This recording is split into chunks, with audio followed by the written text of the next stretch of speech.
Frank Morrison had exactly 17 seconds between hearing contact front and pulling his trigger for the first time in real combat. 17 seconds to transition from soldier in theory to soldier in practice. The rubber plantation was hell on earth, trees exploding from artillery, bodies in the mud, D Company desperately holding a shrinking perimeter against waves of Viet Cong. Frank's APC crashed through the tree line straight into the killing zone. A bullet punched through the armor plating 6 inches from his head. The metal screamed. Someone was screaming too. Might have been Frank himself. Sergeant Henderson was shouting orders Frank couldn't hear over the roar of gunfire. His ears were ringing from the artillery, his hands were slick with sweat and rain, and his rifle felt like it weighed 1,000 pounds. Then Frank saw him. Bill Henderson from D Company. Not his sergeant, the other Henderson. The man who'd kept Frank alive his first week in country. Wounded, dragging himself toward cover 30 meters away across open ground swept by enemy fire. And Frank had to decide, stay in the APC where it was relatively safe, or step into that killing zone and try to save a man who might already be dead. He had 17 seconds to decide. He chose wrong, or maybe he chose right. Even now, 58 years later, Frank Morrison still doesn't know which. The afternoon had started quietly enough, too quietly. Frank was cleaning his rifle in the barracks when he first heard it, a sound like distant thunder, except thunder doesn't last for 3 hours straight. Every man in 7RR stopped what they were doing and listened.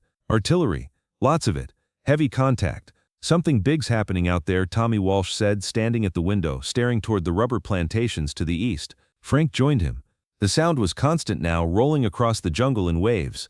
Mortars, artillery, the rapid crack, crack, crack of automatic weapons. Even from 20 kilometers away, you could tell this wasn't a skirmish. This was a battle. D Company's out there, someone said. They went out this morning for a routine sweep. Doesn't sound routine, Walsh replied. The barracks door slammed open. Sergeant Collins stood there, face grim. 7RR, full gear, 5 minutes. We're rolling as QRF. Quick reaction force. Reinforcements. Frank's hands moved automatically. Webbing, ammunition, rifle, canteen, field dressings. Everything he'd done 100 times in training. But his mind was somewhere else, calculating distances, wondering what heavy contact really meant, thinking about Bill Henderson from D Company, who'd shared his cigarettes and told Frank how to stay alive. Morrison, Collins barked. You with us? Yes, Sergeant. Then move your arse. D Company's in the shit, and we're their lifeline. 4 minutes later, Frank was running toward the waiting APCs, Australian MO-13 armored personnel carriers, engines already running, crews anxious, 12 vehicles packed with ammunition, medical supplies and soldiers who'd signed up for this but secretly hoped they'd never have to do it for real. The rain was starting again. Monsoon rain, the kind that turned roads into rivers and reduced visibility to nothing. Frank climbed into APC-3, finding space among the ammunition boxes and nervous faces. Walsh squeezed in beside him, 6 other soldiers, all young, all trying to look calm. First time? Asked a corporal Frank didn't recognize. First real one, Frank admitted. Yeah, me too. The corporal checked his magazine. Been here 8 months. This is the first time we've had to do a hot extraction. Hot extraction? Combat rescue. Going in under fire to pull friendlies out. The corporal smiled, but it didn't reach his eyes. The thing they don't tell you in training is that you can't practice getting shot at. You just have to do it and hope you don't freeze. The APC lurched forward, diesel engine roaring. Through the armored walls, Frank could hear the convoy moving out, 12 vehicles carrying 7RR toward the sound of thunder. The ride took 40 minutes but felt like 4 hours. Inside the APC, there was no visibility, no control, just the overwhelming noise of diesel engines and the knowledge that you were riding in a metal box toward people who were actively trying to kill you. Frank's mouth was dry. He'd drunk half his canteen already, and it hadn't helped. The radio crackled. Fragments of conversation leaked through the static, taking heavy casualties, ammunition critical. They're everywhere. Need dust off now. Dust off. Medical evacuation, which meant D Company had wounded. Maybe a lot of wounded. Walsh caught Frank's eye. They didn't need to speak. 5 months ago, they'd been playing cards and complaining about the food. Now they were riding toward the biggest battle Australian soldiers had fought since Korea. The APC commander's voice came over the intercom. Listen up. D Company is surrounded in the long tan rubber plantation. Approximately 108 men holding against estimated 2,000 to 2,500 Viet Cong and NVA regulars. They've been engaged for 3 hours. Ammunition is critically low. We are their resupply and reinforcement. When we arrive, expect immediate contact. This is not a drill. Stay with your fire teams, follow orders, and for God's sake, don't bunch up. 2,500 enemy soldiers, 208 Australians. The math was simple and terrible. Jesus Christ, someone whispered. Stow that, Sergeant Collins snapped. D companies held this long because they're the best trained soldiers in this war. We get them ammunition, we get them support, they'll hold. You believe that or you're useless to me. Frank wanted to believe it. He tried to believe it. The APC lurched violently, hitting something, a shell crater, a fallen tree. Frank couldn't tell. Equipment shifted. Someone's rifle clattered against the floor. Then Frank heard it. Gunfire. Not distant anymore. Close, very close. The APC commander. 30 seconds to contact. Lock and load. Frank's hands moved automatically, chambering a round, flicking the safety off. His training was carrying him forward because his conscious mind had mostly shut down from sheer terror. Tommy Walsh gripped Frank's shoulder. Stay close to me, yeah? We watch each other. Frank nodded, unable to speak. 10 seconds. The sound of bullets hitting armor. Like hail on a tin roof, except each hailstone could kill you. 5 seconds. Frank could taste metal, could smell his own fierce sweat mixing with diesel fumes and wet jungle. Go, go, go. The rear ramp dropped, and Frank was hit by a wall of sound and rain and chaos that defied description. The first thing Frank noticed was the trees.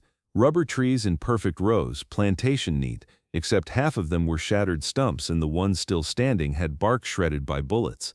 The ground was carpeted with leaves and shell casings and things Frank didn't want to look at too closely. The second thing was the noise. Training had been loud. This was beyond loud. This was a physical assault on the senses. The crack of M16s, the deeper boom of M60 machine guns, the whistle of incoming mortar rounds, explosions that shook your bones, screaming enemy or friendly, and underneath it all, the hiss of monsoon rain on hot metal. Move, move, get those ammo boxes forward. Frank grabbed a wooden crate, 50 pounds of 7.62mm ammunition, and ran toward the sound of gunfire, ran through mud that sucked at his boots, ran past soldiers from D Company, faces black with powder residue, firing methodically at an enemy Frank couldn't even see yet. Here, a sergeant Frank didn't know, waving frantically. We need that ammo now. Frank dropped the box. 2 soldiers immediately tore it open, distributing magazines to men whose webbing was empty, whose faces showed the kind of exhaustion that comes from 3 hours of continuous combat. More! We need more! The sergeant shouted. Frank turned to run back to the APC. That's when the bullet hit the tree next to his head. He felt it before he heard it, the sharp sting of wood splinters cutting his cheek, the spray of bark, then the crack of the rifle, then his body dropping to the mud without his brain telling it to. Someone was pulling him. Walsh, dragging him behind cover. You hit? No, I don't think so. Then move. They ran together this time, back to the APC, grabbed more ammunition, ran forward again. Frank's legs were operating on automatic. His conscious mind was just trying to process what was happening. The defensive perimeter was tiny, maybe 100 meters across. Company had formed a rough circle, fighting in all directions. Bodies of Viet Cong soldiers lay scattered through the rubber trees. More were visible in the distance, moving through the rain. So many, too many. An explosion nearby. Mortar round, threw mud 20 feet in the air. Frank hit the ground, felt the concussion wave pass over him, heard shrapnel whining overhead. When he looked up, Walsh was already moving forward with more ammunition. Frank followed. They made 4 trips, 4 times running through fire to deliver ammunition to men who'd been fighting for their lives since 3 p.m. On the 5th trip, Frank saw him. Bill Henderson, the other Henderson, D Company. The man who'd sat Frank down his first week in Vietnam and said, "Listen, Morrison, you seem like a decent kid, so I'm going to tell you the 3 things that'll keep you alive. 1, trust your instincts. 2, trust your mates. 3, when you're scared, move anyway. Fear is fine. Freezing will kill you." Frank saw him 30 meters away, trying to drag himself toward the perimeter. His left leg was wrong. Frank could see that even through the rain. Blood on his uniform. Rifle abandoned somewhere. Moving so slowly. And between Frank and Henderson, open ground swept by enemy fire. Frank's rational mind said, "You can't save him. You'll just die trying." But Henderson had saved Frank. Not physically, but mentally. Had kept him alive those first terrifying weeks by showing him how to be a soldier instead of just a scared kid in uniform. 17 seconds. That's how long Frank stood there, frozen, calculating the odds. Sergeant Collins appeared beside him. "Morrison, we need more ammo boxes." "Henderson's out there," Frank interrupted, pointing. Collins looked, saw, and Frank watched the same calculation happen on the sergeant's face. "Can we save him? Should we try?" "He's still alive," Frank said. "Barely. And those odds, he'd come for us. Collins stared at Frank for a long moment. Then, you got smoke grenades? Yes, Sergeant. Then pop smoke between you and Charlie. Run low, grab Henderson, and drag him back. I'll put suppressing fire on that tree line. You got maybe 20 seconds before they adjust fire. Understand? Yes, Sergeant. Morrison, this is above and beyond. Nobody will think less of you if you don't go. Frank pulled a smoke grenade from his webbing. He kept me alive my first week here. Then make it count. On my mark, Frank popped the smoke grenade and threw it as hard as he could toward the middle of the open ground. Purple smoke began billowing out, thick and chemical smelling, creating a curtain between them and the enemy positions. Go! Frank ran. Time became elastic. Frank was running minus, boots pounding mud, rain in his face, purple smoke swirling around him, and every second felt like an hour. He could hear bullets, could hear them cracking past his head, snapping through the air with sounds like angry insects, could hear them hitting the ground, thwop thwop thwop, walking toward him as the enemy adjusted their aim. 15 meters. Behind him, M60 machine guns opened up, Collins keeping his promise, laying down suppressing fire. 10 meters. Henderson saw him coming, tried to wave him off, mouthing words Frank couldn't hear. Go back, go back. 5 meters. Frank dove the last distance, sliding in mud like a baseball player stealing home, his rifle slung sideways, his webbing catching on something, his hands reaching for Henderson's harness. You idiot, Henderson shouted. You beautiful idiot. Can you stand? Legs broken. Shrapnel. The smoke was already thinning. Frank could see shapes moving in the tree line. Viet Cong soldiers. Repositioning. Getting angles. Hold on. Frank grabbed Henderson under the arms and started dragging. Henderson was heavy. Combat gear. Sodden uniform. Dead weight of an injured man. 3 meters back toward the perimeter. The smoke cleared. Enemy soldiers saw them. Bullets everywhere. Frank felt one tug at his sleeve. Felt another kick up mud beside his boot. Heard the zing of a round passing so close to his head that the air pressure change made his ear pop. Faster. Henderson was trying to help, pushing with his good leg, but mostly he was just dead weight. 6 meters. 9 meters. An explosion. Mortar. Too close. The concussion wave lifted Frank off his feet and threw him sideways. He lost his grip on Henderson. Hit the ground hard. Couldn't breathe. Ears ringing so loud he couldn't hear anything else. Get up. Move. Frank staggered to his feet. Found Henderson. Still conscious. Still moving. Grabbed him again. Kept dragging. Australian soldiers were shouting. Firing. Giving covering fire. 12 meters. 15. Almost there. Frank's world narrowed to a single focus. Drag Henderson. One step. Another step. Don't stop. Don't think. Just move. Then hands were grabbing them both, pulling them over a fallen log, into the perimeter, into relative safety. Frank collapsed in the mud, gasping for air, his entire body shaking. You crazy bastard, someone was saying. You absolutely crazy bastard. Walsh's face appeared above him. You okay? Frank, you hit? I don't know. Medics were already working on Henderson. One of them was checking Frank, running hands over his uniform looking for wounds. He's good, just shock. Frank sat up, looked at Henderson, who was being given morphine, who was going to live, who caught Frank's eye and mouthed, "Thank you." Frank nodded, couldn't speak, couldn't process what he'd just done. Then Walsh was pulling him to his feet. Come on, mate, fight's not over, we still need ammunition forward. And that's when Frank felt it, a warmth spreading across his left side. Not painful, just wrong. He looked down, blood, his blood, soaking through his uniform. Walsh, I think I'm hit. The world tilted sideways. Frank's knees buckled. The last thing he heard before the darkness took him was Walsh screaming for a medic. Frank woke up to pain, real pain, the kind that makes you want to vomit and scream and pass out again all at once. Stay still. A medic's face, young, scared, covered in other people's blood. I said stay still. Frank was lying behind an APC, shirt cut open. The medic was packing a wound in his left side with gauze that immediately turned red. What happened? Shrapnel, the medic said, not looking up from his work. Piece of mortar casing, maybe 2 inches long, went into your side. Missed anything vital by about half an inch. You're the luckiest unlucky bastard I've seen today. The pain was incredible. Frank tried to focus on something else, the sound of continuing gunfire, the rain still falling, the organized chaos of the aid station. There were other wounded, many others, some quiet, some moaning, some not moving at all. Am Am I going to die? Not today, the medic said, taping the bandage in place. But you're done fighting. You're going on the next dust-off out of here. No, yes. That wound gets infected in this climate. You lose the kidney, maybe die of sepsis. You did your bit. Let someone else finish the fight. Walsh appeared. Frank. Jesus, mate. I thought. I'm okay, Frank managed. Henderson? Already on a bird back to Viet. He'll keep the leg. Thanks to you. The medic stood. Keep pressure on that wound. Dust off inbound 5 minutes. Don't be a hero twice in one day. He moved to the next wounded soldier. Walsh sat down heavily beside Frank. His uniform was soaked. Rain, mud, and blood. Not his own blood. He looked exhausted. How's the battle? Frank asked. We're holding. Barely. The reinforcements and ammunition turned the tide. D Company was down to their last magazines when we arrived. Walsh shook his head. They're saying this is the biggest contact since Kapyong. Maybe 2,500 enemy soldiers against 100 of us. We winning? Define winning. We're not dead. Charlie's pulling back. Left maybe 200 bodies in the plantation. Walsh looked at the rubber trees, at the carnage. But Christ, Frank, the cost. How many? 18 dead that I know of. Maybe more. Twice that wounded.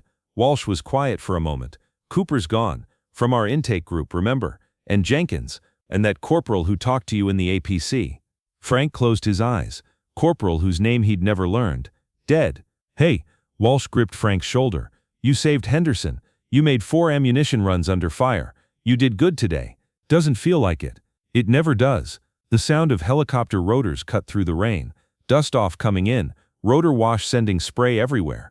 Brave pilots landing in an active combat zone to pull out the wounded. That's your ride, Walsh said. Write to Margaret.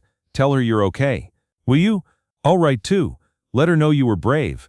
Medics were loading wounded onto stretchers, moving them toward the helicopter. Frank was lifted, pain shooting through his side, but he bit down on it, didn't cry out. As they carried him toward the Huey, Frank looked back at the rubber plantation, at the mud and blood and spent shell casings, at the soldiers still fighting, at the place where he'd learned what war actually cost. The helicopter lifted off, and Long Tan fell away beneath him, still burning, still fighting, still taking its toll. Frank woke up in the field hospital at Vung Tau. Clean sheets, actual beds, fluorescent lights, the smell of antiseptic instead of gunpowder. He'd been in surgery. They'd removed the shrapnel, cleaned the wound, pumped him full of antibiotics and blood plasma. A doctor who looked about 60, but was probably 35, told him he'd been remarkably fortunate. Fortunate. Frank had been stabbed by a piece of exploding metal, and that was fortunate. But then he looked at the beds around him. Some were occupied by soldiers missing limbs. Some by soldiers wrapped in so many bandages you couldn't see their faces. Some by soldiers who stared at the ceiling without blinking, seeing things nobody else could see. Frank had a hole in his side that would heal. Yeah, he supposed that was fortunate. Morrison, Bill Henderson, in a wheelchair, leg in a cast, being pushed by a nurse. Sir. Frank tried to sit up, gasped at the pain. Easy, soldier. You've earned the right to stay horizontal. Henderson rolled closer. His face was drawn, exhausted, but he was smiling. They told me what you did. Running out into the open like that. Sergeant Collins said you had 17 seconds of good sense followed by 45 seconds of the most reckless bravery he's ever witnessed. Is that a compliment? From Collins? Absolutely. Henderson was quiet for a moment. You saved my life, Morrison. You saved mine first. First week in country, remember? You taught me how to survive. Teaching and doing are different things. You stepped into a killing zone for me. Against orders, against sense, against every tactical principle we teach. Henderson extended his hand. Thank you. Frank shook it. Will you be okay?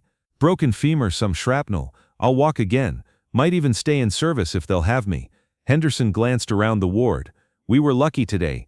D Company was lucky. To 108 men against 2,500 and we held. 18 dead, 24 wounded. Could have been so much worse. 18 dead doesn't sound lucky.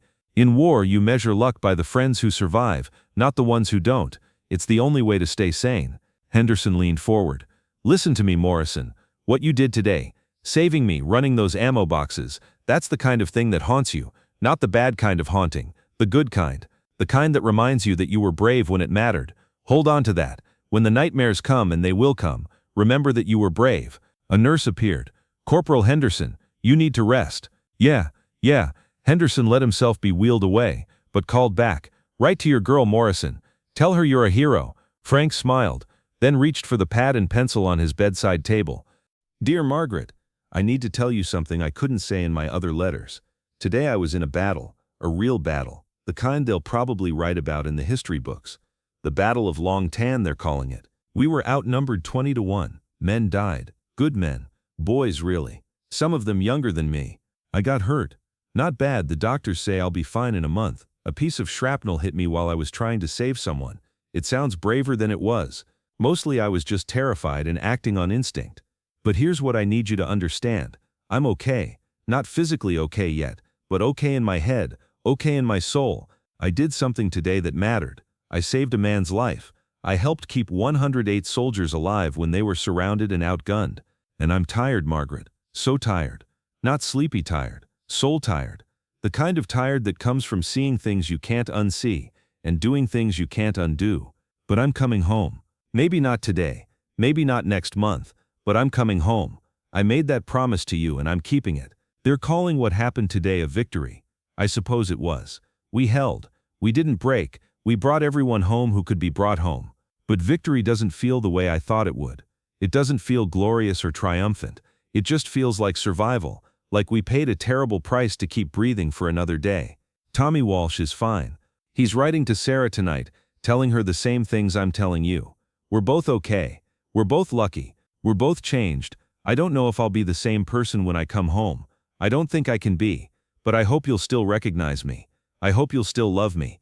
Because thinking about you is the only thing that kept me moving today when everything in me wanted to stop.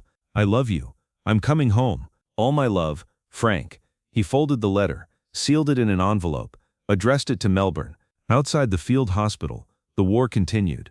Somewhere out there soldiers were on patrol, standing guard watching for an enemy that never stopped coming. But here, in this moment, Frank Morrison was alive. He'd survived Long Tan. He'd been brave when it mattered. He'd saved a life. And tomorrow, when the painkillers wore off and reality set back in, he'd start learning how to live with what he'd done and what he'd seen. But tonight he just closed his eyes and let himself rest. The Battle of Long Tan lasted 3.5 hours. D Company, 6th Battalion, Royal Australian Regiment, 108 men, held against an estimated 2,500 Viet Cong and North Vietnamese soldiers. 18 Australians died that day. 24 were wounded. Enemy casualties were estimated at 245 confirmed, with hundreds more wounded. It remains one of the most significant battles fought by Australian forces in the Vietnam War. Frank Morrison spent 6 weeks recovering from his shrapnel wound. He returned to active duty and served another 14 months in Vietnam before rotating home in December 1970. Bill Henderson survived his injuries and continued serving until 1978. He and Frank remained friends for the rest of Henderson's life. Some battles are won by superior firepower. Some are won by better tactics. Long Tan was won by courage, by brotherhood, and by soldiers who refused to break when breaking would have been easier. Frank Morrison was 19 years old on August 18, 1966. By nightfall he'd become someone else entirely, someone who understood what war really costs, and someone who would carry that knowledge for the rest of his life.